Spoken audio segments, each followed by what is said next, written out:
Il était une fois une mine, pas comme les autres. Elle avait quelque chose de spécial. Elle aussi était convaincue, comme Lavoisier, que rien ne se perd, rien ne se crée, tout se transforme. Guemassa, c'est ainsi qu'on l'appelait, était la championne du recyclage. À l'origine, elle devait uniquement produire du cobalt, du zinc, du plomb et du cuivre, destinés aux industries métallurgiques. Seulement voilà, quand on extrait du cobalt, du zinc, du plomb et du cuivre, on extrait aussi avec eux du fer et du soufre. Jusque-là, dans les autres mines, on les avait toujours considérés comme des déchets qu'on rejetait tout simplement. Mais pas Guemassa, qui, écolo dans l'âme, a trouvé la solution pour faire quelque chose d'utile à partir de ces déchets, grâce à un procédé novateur développé par son centre de recherche et développement Reminex. Voici comment. Le minerai est tout d'abord extrait de la mine et recueilli sous forme de cailloux. Il est ensuite concassé et broyé, puis trié par un processus dit de flottation.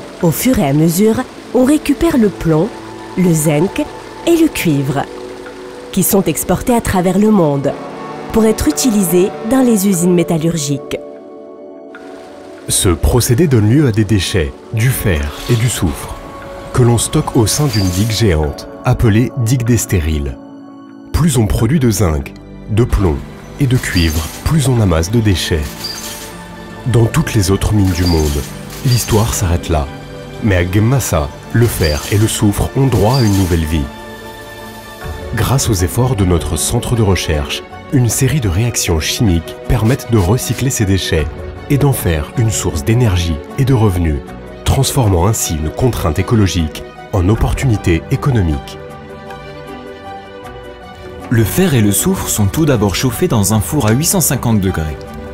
La chaleur, produite par la combustion, actionne une turbine qui crée de l'énergie, alimentant ainsi l'ensemble du complexe de Guemassa.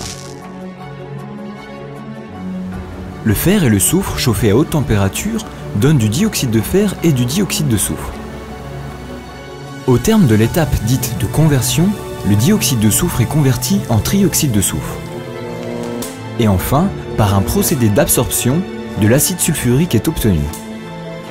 Le dioxyde de fer et l'acide sulfurique sont deux produits utilisés dans l'industrie métallurgique, la cimenterie et l'industrie chimique. Guemassa les vend donc sur le marché national à des clients comme Ciment du Maroc ou OCP. À Guemassa, rien ne se perd. Tout se transforme en énergie ou en produit fini, source de revenus. Comme quoi, on peut tout recycler. Merci Lavoisier.